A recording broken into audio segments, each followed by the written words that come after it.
سخی بنو، سچے بنو۔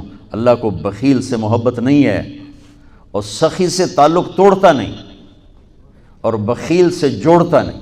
ایک دفعہ شیطان نے ایک بنی اسرائیل کا واقعہ، ایک آدمی سے ملاقات کی تو اس نے کہا شیطان سے، ایک راز کی بات تو بتا دے۔ کہنے لگا کیا؟ کہ تیرے یار کون ہیں، تجھے پسند کون؟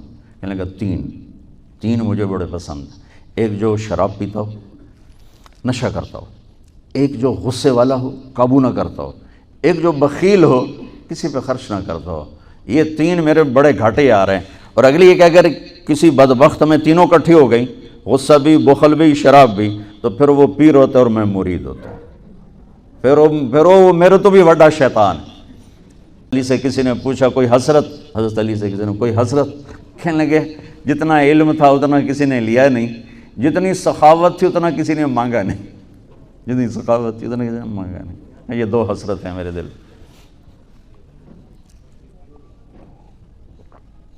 تو اللہ کو سخی پسند ہے، مال خرچ کرنے والا پسند ہے، مالدار ہو۔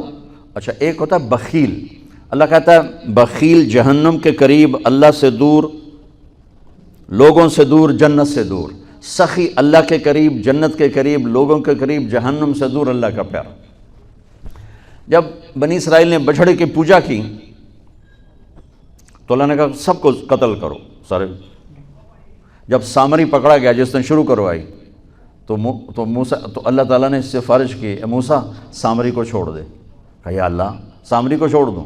اسی نے تو بچھڑا بنایا، اسی نے تو یہ شرک کروایا، تو کہتا سامری کو چھوڑ دوں؟ تو پتہ ہے اللہ نے کہا موسیٰ یہ کمبخت سخی ہے اور سخی کو قتل کرنا مجھے اچھا نہیں لگتا، میں نے آپ ہی مار دے گا، تو اس کو چھوڑ دے۔ اس کا کفر تھا، نفاق تھا، لیکن سخاوت اس کو قتل سے بچا گئی۔ تو مالدار معاشرے، اس اللہ نے زکوٰۃ ادنا درجہ ہے، زکوٰۃ ادنا درجہ ہے سخاوت کا۔ زکوٰۃ دینے سے آدمی بخیلوں سے نکل آتا ہے اور سخیوں میں داخل نہیں ہوتا، بین بیچ میں آ کے کھڑا ہو جاتا ہے۔ اس پر بخیل کا لیبل بھی نہیں اور اس پر سخی کا لیبل بھی نہیں، درمیان میں آ جاتا ہے۔ ایک دفعہ خسرو پرویز کے دربار میں ایک مچھیرا مچھلی لے کر آیا، اس کو بڑی اچھی لگی، انہوں نے کہا اس کو 4000 درہم دے دو، کہیں 4000 دینار دے دو۔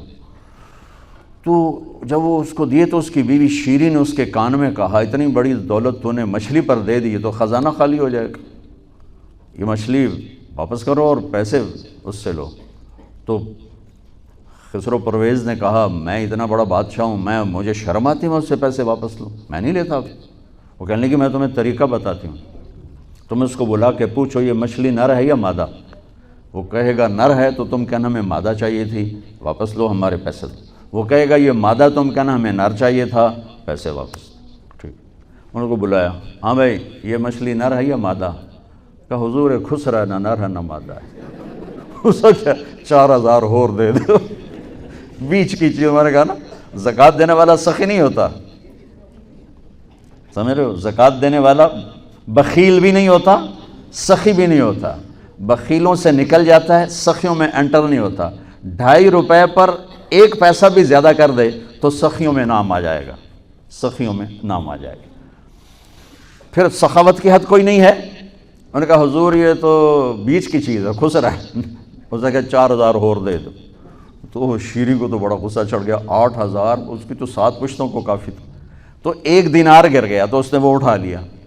تو اس کی بیگم نے کہا دیکھا یہ کمبخت کتنا لالچی ہے، تم نے اس کو اتنا دیا، اس کی 7 پشتوں کو کافی، 1 دینار گرا وہ بھی اٹھا لیا، کہ اس کے واپس لو، نہ قدر آئے۔ انہوں نے کہا آ جا، اور تجھے میں نے اتنا دے دیا، 1 دینار گر گیا تھا تو کیوں اٹھایا؟ کہا حضور اس پہ آپ کے نام کی مہر تھی، کسی کا پاؤں پڑ جاتا تو بے ادبی ہوتی، میں نے اس لیے اٹھایا لیا۔ انہوں نے کہا 4000 اور دے دو۔ تو بچوں ان تاجروں سے کہتا ہوں سخاوت سیکھو، پہلے یہ سچائی سیکھیں، پہلے یہ دیانتداری سیکھیں، پہلے یہ اللہ کو رب مان کر اپنی بنیادوں کو، اپنی تجارتوں سے سود نکالیں، جھوٹ نکالیں، 2 رجسٹر نکالیں، دیانتداری پر چلیں۔ اللہ کی قسم زمین آسمان کے دروازے اللہ تعالیٰ کھول دے گا، اور غریبوں پر خرچ کریں کہ اللہ تعالیٰ کو پسند ہے۔ اللہ چاہتا تو سب کو مالدار بنا دیتا، لیکن بعض کا حاجت مند بنایا کہ اللہ کو دینا پسند ہے، اللہ پاک کو محبوب ہے سخاوت۔ ایک صحابی آئے، یا رسول اللہ ضرورت مندوں کو میری مدد فرمائیں، تو آپ نے فرمایا ابھی تو میرے پاس ہے نہیں۔ اس نے کہا تو میں لے لیتا ہوں کسی سے، پھر آپ میری جگہ بھر دینا۔ آپ نے کہا ہاں ٹھیک۔ تو حضرت عمر پیچھے سے بولے یا رسول اللہ یہ کیا بات ہوئی، آپ کے پاس ہے آپ خرچ کریں، آپ کے پاس ہے نہیں اور آپ اس طرح لوگ آپ کے نام پہ قرضے اٹھائیں پھر آپ دیتے پھریں، یہ نہیں کرنا چاہیے۔ تو پیچھے سے ایک اور صحابی تھے عبداللہ بن حذیفہ، ان کا یا رسول اللہ انفق ولا تخش من ذی العرش خلالا، یا رسول اللہ خرچ کریں اور عرش والے سے تنگی کا ڈر نہ کریں۔ تو آپ مسکرائے، آپ نے کہا مجھے اللہ نے اسی بات کا حکم دیا ہے کہ میں خرچ کروں اور عرش والے سے تنگی کا ڈر نہ کروں۔ بہرحال بچوں سچ سیکھو، یہ تمہاری، میں درد سے کہتا ہوں کہ ہمارے تعلیمی ادارے نہیں ہیں، کاروباری ادارے ہیں۔ یہ بچوں کو علم نہیں دے رہے، اور تم بھی کوئی طلبہ نہیں ہو، تم بھی ڈگری والے ہو، تمہیں ڈگری چاہیے یا نوکری چاہیے، میں تجھے انگوٹھے چھاپو۔ تمہیں علم کا شوق نہیں، انہیں دینے کا شوق نہیں، انہیں بھی کمائی کا شوق ہے اور تمہیں صرف جاب اور ڈگری کا شوق ہے۔ نہ تم میں کوئی علم والا ہے، نہ وہ عشق میں رہیں گرمیاں، نہ وہ حسن میں رہیں شوخیاں، نہ وہ غزنوی میں تڑپ رہی، نہ وہ خم ہے زلف ایاز میں۔ دینے والوں کو دینے کا شوق نہیں، لینے والوں کو لینے کا شوق نہیں۔ علم تو مر مٹ گیا ہے، وہی قوم سر اٹھا کے زندہ رہے گی جن کا علم اپنا ہوگا۔ تمہارا علم تو باہر سے آتا ہے۔ آج تک ڈاکٹر کہتے رہے مکھن نہ کھاؤ، ملائی نہ کھاؤ، گھیو نہ کھاؤ، دل بند ہو جائے گا، کولیسٹرول بڑھ جائے۔ اب میرا بھائی دل کا ڈاکٹر ہے، اب کہتا ہے کھاؤ۔ میں کہوں کہ امریکہ کی رپورٹ آ گئی، تو تمہارا سارا آقا تو ادھر بیٹھا ہوا ہے، وہ کہیں گے یہ چلا دو چل جائے گا، کہیں روک دو تو رک جائے گا۔ بچوں میرا معاشرہ بہت زوال کا شکار ہے، آپ میری نسل ہو، میری اولاد ہو۔ میں بہت تھکا ہوا تھا، مجھے نعیم بھائی نے رات کہا، میں نے کہا ایک تو تیری مجھے بہت ہے عزت احترام کہ میں انکار نہیں کر سکتا، دوسرا یہ میرے اپنی اولاد ہے، اللہ کرے کوئی ایک بھی سچ بولنے والا ہو گیا اور کوئی ایک بھی دیانتداری والا ہو گیا تو چلو میری آخرت، میری قبر ٹھنڈی کرنے کا سبب بن جائے گا۔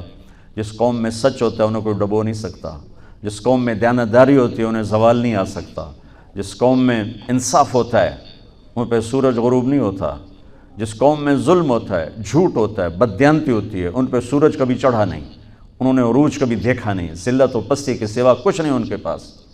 چوپڑی روٹی کھا لینا کون سی بڑی بات۔ مجھے ایک میٹرک میں ایک کہانی تھی، میٹرک میں نا انگریزی کی 2 کتابیں، ایک موٹی کتاب تھی ایک چھوٹی کتاب تھی، وہ چھوٹی کتاب میں ایک کہانی مجھے یاد آ گئی۔ ایک شہری کتا جنگل میں جایا کرتا تھا، تو اس کی نا جنگلی کتے سے دوستی ہو گئی۔ تو جنگلی کتا تھوڑا ماڑکا جو ہڈیاں نکلی ہوئی ہیں، شہری کتا موٹا تازہ۔ تو ایک دن وہ جنگلی کتا کہتا ہے یار تو کیا کھاتا ہے؟ انہوں نے کہا میں پراٹھے کھاتا ہوں، انڈے کھاتا ہوں، ڈبل روٹی کھاتا ہوں، دودھ پیتا ہوں، گوشت کھاتا ہوں۔ ان کہ یار میں تو نام ہی آج سن رہا ہوں، میں نے تو کبھی کچھ کھایا ہی نہیں ہے، یار میں نے بھی لے چل، میں بھی کوئی کھاوا کو، میں بھی موٹا ہوں۔ انہوں نے کہا آ جا۔ تو وہ اس کو لے کے چلا، تو جب جنگل سے نکلے تو روشنی میں جنگلی کتے کی نظر پڑی گلے میں پٹا، تو وہ کتا کھڑا ہو گیا، کہنے لگا میرے بھائی اے کی ہے، اے کی ہے۔ انہوں نے کہا یہ پٹا ہے۔ وہ کیا ہوتا ہے؟ کہ یہ غلامی ہے، غلامی ہے، میں کسی گھر کا ملازم ہوں، غلام ہوں، ان کا پہرا دیتا ہوں، ان کی راکھی کرتا ہوں، ان کی نوکری کرتا ہوں، پھر وہ مجھے انڈے کھلاتے ہیں، پراٹھے کھلاتے ہیں، پتہ نہیں کیا۔ انہوں نے کہا میرے بھائی تجھے تیرے پراٹھے مبارک، مجھے میری آزادی مبارک، میں آزادی میں بھوکا رہوں، یہ مجھے زیادہ پسند ہے اس سے کہ کسی کی نوکری کر کے اور میں کسی کا غلام بن کے میں یہ انڈے پراٹھے کھاؤں۔ پوری امت مسلمہ اس وقت وہ شہری کتے کی مثال ہے۔